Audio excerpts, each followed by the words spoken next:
Before we begin this video, I recommend that you visit google.com and search for dinardata.com. This website is a great resource for the latest updates on Dinar Guru news, all conveniently located on one page.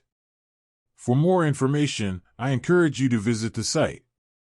Al-Sudani postpones his visit to the United Kingdom due to regional and international developments. Central bank seeks to withdraw excess liquidity. When the Central Bank of Iraq is removing excess liquidity, that's taking in dinar. What does that do? Enhances the value of the currency supply and demand. Reduce the note count, the value goes up. That's the way it's always worked and it always will.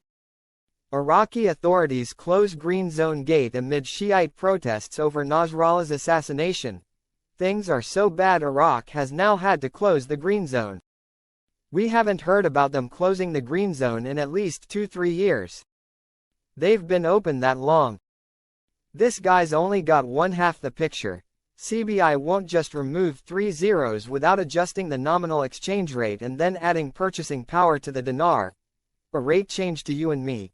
We might call it an RV, though their end game is reinstatement. This guy is just referring to swapping out currency for Iraqis only. He's not taking into account what happens to the dinar internationally.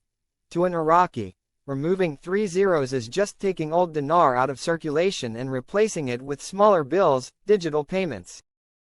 That's why this guy is talking about a partial peg. The CBI is talking about a pure float. He's only looking at half the process. This article is addressed to Iraqis only. Of course. They're giving them a date of when they're going to stop the auctions, the window. Now they tell them we're lifting 3 zeros, you're getting purchasing power. They tell them you're getting the HCL.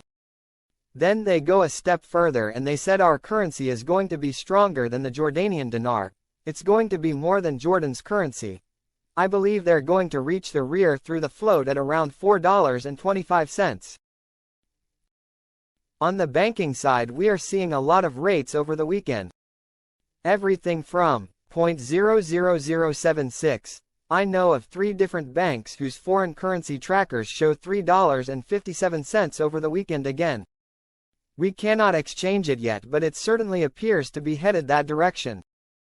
What would happen to the Iraqi dinar if the zeros were removed?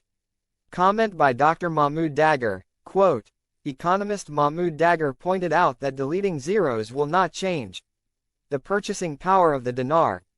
Instead of carrying a bundle of 50,000 dinar notes, it will be possible to compress them into a smaller number of notes after removing the zeros, and this will not change their purchasing power. The amount of money on offer is equal to 105 trillion dinars, and after removing the zeros, the amount will be 105 billion dinars, which is exactly the same amount, and the exchange rate will change from 1320 dinars per dollar to 132 dinars per dollar. In the last week or so, there's probably 5 or 6 articles specifically talking about removing zeros from the Iraqi dinar. Quote, this is done by removing a specific number of zeros from the nominal value of the currency.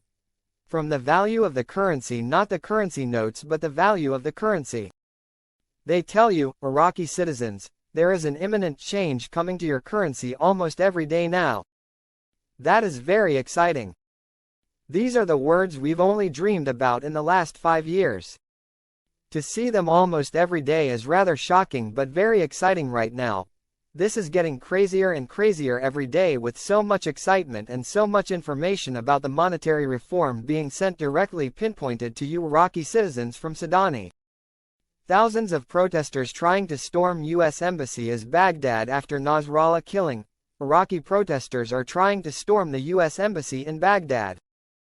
The American interpretations of the decision of the Baghdad and Washington governments to end the mission of the international coalition and schedule the withdrawal of its forces from Iraq varied, between those who see it as a natural decision after achieving the defeat against ISIS, and those who call for the necessity of a clear separation of the American military forces from Iraq, a task that will fall on the shoulders of the new president in the White House.